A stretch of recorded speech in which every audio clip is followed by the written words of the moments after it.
Hello and welcome to Learn with Swasti. We are doing the paper of 7th July 2024. This is paper 2 and this is series K and this is English as language. I'm not reading out the passage.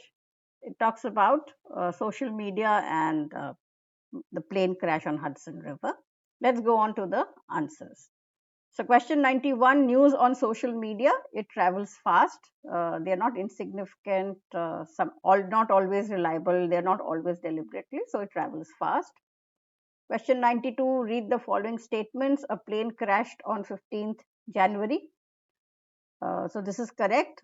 155 escaped but pilot lost, so no, this is wrong. And Jim and onlooker, he posted pictures. He did not post pictures, he tweeted. Okay, so A is correct and the other B and C are incorrect. So option 1 is correct. The meteor explosion in 2013 in Russia was watched by people on Facebook and YouTube. We can see it here. So the event was put up on Facebook and YouTube. So we know that it is correct option. Okay. Identify the part of speech. So social lives can change our lives. So lives is a noun. And for the better, so better life, so that's an adjective. So this is a noun and adjective. Option number 3. Complete the following analogy. Dramatic is exciting and hoaxes are deceptive. So option 4. Arrange the following events as mentioned in para 1 in the correct sequential order. So first the plane crashed, so anything with C will be first. So you can cut out these two. Then Jim watched the crash, so CA. People started, so this is a 1. So it's CABD. 97, some of these facts are erroneous. The antonym is, so erroneous means wrong. So faultless would be the correct answer. Question 98, why should we not take the news on social media lightly? Why should we not take it lightly? They should not take it lightly because it can change our lives for the better. News posted are hoax and confusing. Not always. Facts are erroneous. Not always. Strangers can call you to seek information. This is not the reason. So they can change our lives for the better. I'll go with option number 1. 99, ordinary people suddenly became journalists means, so they started posting news and news bits, pictures and videos on social media. So this is what it means when ordinary people suddenly become journalists. Second is a poem on the earth. So the question number 100, the wind in the poem talks to. So if we look out here, it talks to itself on top of the hill. So it talks to itself. Option 3. In this poem, the poet is describing the beauty and vastness of the earth, not of life in cities and plants that grow and earth and its present. So beauty and vastness of the earth. What does the underlined word refer to? It walks on the water. So it walks on the water is out here. Again, verse 2, it walks on the water. So it is talking about the air or the wind. So it is talking about the wind. In the line, with the wonderful water around you curled, curled will mean surrounded. Identify the figures of speech in lines 1 and lines 4. Okay, so line 1 is great, wide, beautiful, wonderful world. So there is a lot of repetition of synonyms. Okay, and world, you are wonderfully dressed. So this is a personification. Okay, so let's see what are the options given.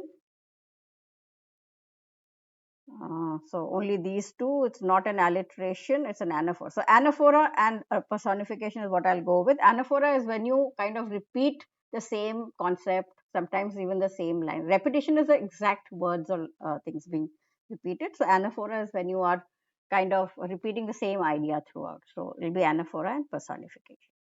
List 3 different things in stanza 3. So rivers, gardens and cliffs. Stanza 3, here is rivers, here is gardens and here is cliffs. So this is what 105 is.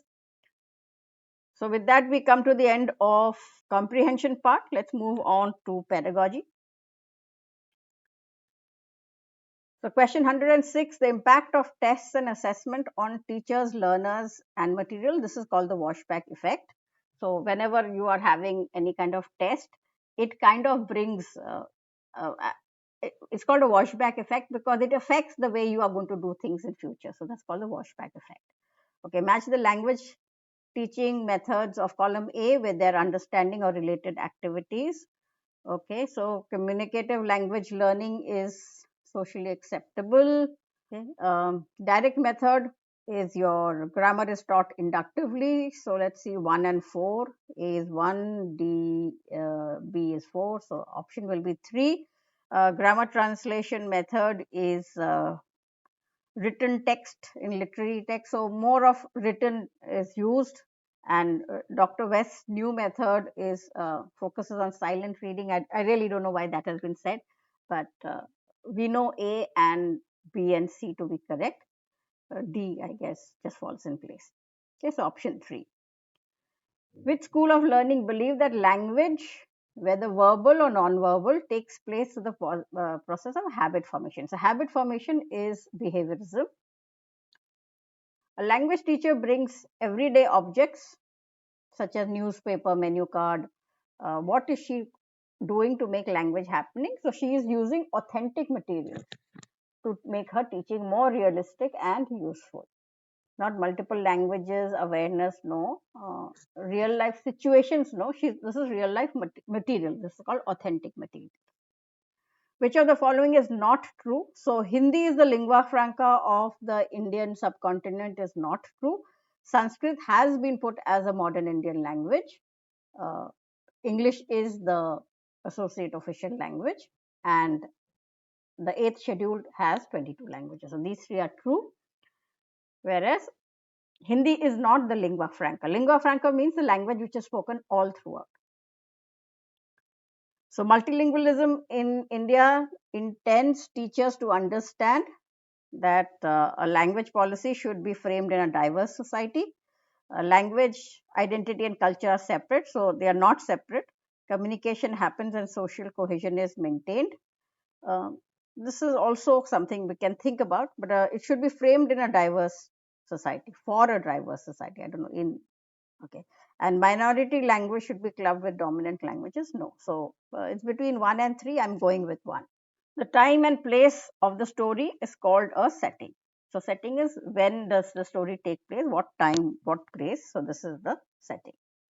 Listening involves uh, hearing the sound and decoding the sounds as they are. So this is what listening is. A direct definition of what listening is. Which of the following is not an important factor in planning a listening lesson? So the gender of the speaker is not important.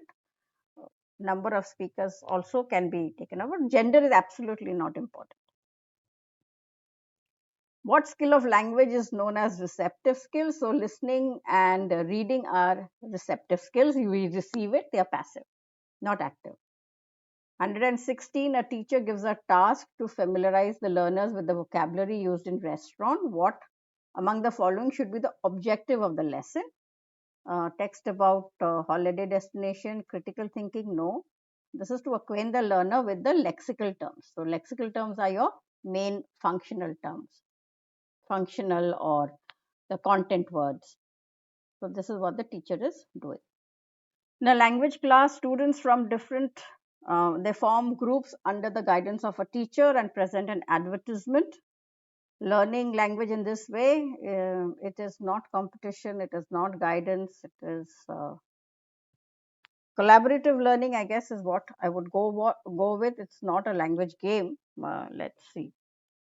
3 seems to be the best answer. 118, linguistic functions such as intonation, tone. So this is called prosody. Prosody is how something is spoken or how something is read. So intonation, stress, all this will become very important.